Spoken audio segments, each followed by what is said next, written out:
വസ്സലാമു അലൈക യാ സയ്യിദി യാ റസൂലല്ലാഹ് സല്ലല്ലാഹു അലൈഹി വസല്ലം. മുഹിബീങ്ങളെ, ഇന്ന് ഞാൻ പറയാനായിട്ട് പോകുന്നത് ഒരു ഇസ്മിനെ പറ്റിയാണ്. നമ്മളെല്ലാവരും മരിക്കേണ്ടവരാണ് അല്ലേ? ആരെങ്കിലും മരിക്കാതിരിക്കണ്ടോ? ഇല്ലല്ലോ, എല്ലാവരും മരിക്കും അല്ലേ?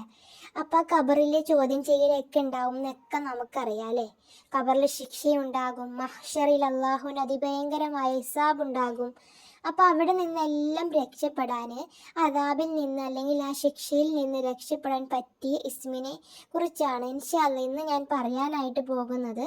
അതോടൊപ്പം തന്നെ ദുനിയാവിലെ എല്ലാ പ്രയാസങ്ങളിൽ നിന്നിട്ടും എല്ലാ ബുദ്ധിമുട്ടുകളിൽ നിന്നിട്ടും ഒഴിവാക്കി പോകുവാൻ അല്ലെങ്കിൽ നീങ്ങിപ്പോകുവാനും ഈ ഇസ്മ ചൊല്ലാവുന്നതാണ്.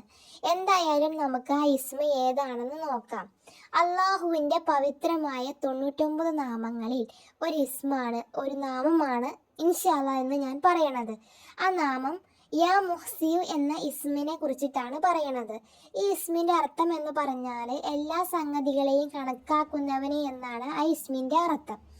ഈ ഇസ്മ മഹ്ശറിൽ വച്ച് അള്ളാഹുവിൻ്റെ ഹിസാബിൽ നിന്ന് രക്ഷ ലഭിക്കുവാനും ഖബറിലുള്ള അദാബിൽ നിന്ന് ഒഴിവാകുവാനും യാ മുഹ്സിയു യാ അല്ലാ എന്ന ഇസ്മ എല്ലാ വെള്ളിയാഴ്ച രാവിലും, അഥവാ ഇന്ന് വെള്ളിയാഴ്ചയാണല്ലോ, ഇന്ന് വെള്ളിയാഴ്ച രാവിലും 1000 പ്രാവശ്യം ചൊല്ലണം. എങ്കിൽ ഈ പറഞ്ഞിരിക്കുന്ന എല്ലാ പ്രയാസങ്ങളിൽ നിന്നിട്ടും അള്ളാഹു സുബ്ഹാനഹു വ തആല നമ്മളെ കാത്ത് രക്ഷിക്കും എന്നതാണ്. ഇനി ഈ ഇസ്മ അഥവാ യാ മുഹ്സിയു എന്ന ഇസ്മ നമ്മുടെ ദുനിയാവിലെ എല്ലാ ബുദ്ധിമുട്ടും എല്ലാ പ്രയാസങ്ങളും ഉണ്ടല്ലോ, അത് നല്ല ഒഴിവാക്കി പോകുവാനായിട്ട് ഈ നാമം 592 വട്ടം ചൊല്ലണം. ആദ്യത്തത് എല്ലാ വെള്ളിയാഴ്ചയിലും രാവിലെ 1000 പ്രാവശ്യമാണ്. ദുനിയാവിലായിട്ടുള്ള പ്രയാസങ്ങൾ നീങ്ങിപ്പോവാൻ വേണ്ടിയിട്ട് 592 വട്ടമാണ് ചൊല്ലേണ്ടത്. ഇൻഷാ അല്ലാഹ് വളരെ ചെറിയൊരു ഇസ്മാണ്.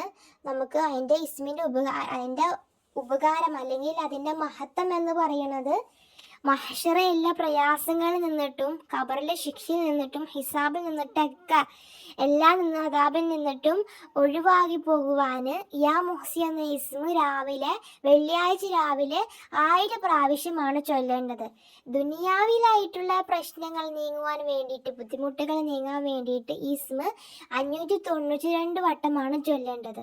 അല്ലാഹു സുബ്ഹാനഹു വ തആല നമ്മുടെ എല്ലാ പ്രയാസങ്ങളിൽ നിന്നും, ദുനിയാവിലായിക്കോട്ടെ ആഖിറത്തിലായിക്കോട്ടെ, എല്ലാ പ്രയാസങ്ങളിൽ നിന്നും എല്ലാ ബുദ്ധിമുട്ടുകളിൽ നിന്നും അള്ളാഹു നമ്മളെ കാത്ത് രക്ഷിക്കുമാറാകട്ടെ.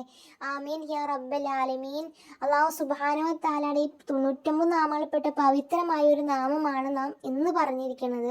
ആ നാമത്തിൻ്റെ ബർക്കത്ത് കൊണ്ട് നമ്മുടെ എല്ലാ പ്രയാസങ്ങളും അള്ളാഹു സുബ്ഹാനഹു വ തആല മാറ്റി തരുമാറാകട്ടെ. ആമീൻ യാ റബ്ബൽ ആലമീൻ. ഇൻഷാ അല്ലാഹ് ദുആ വസിയത്തോടെ.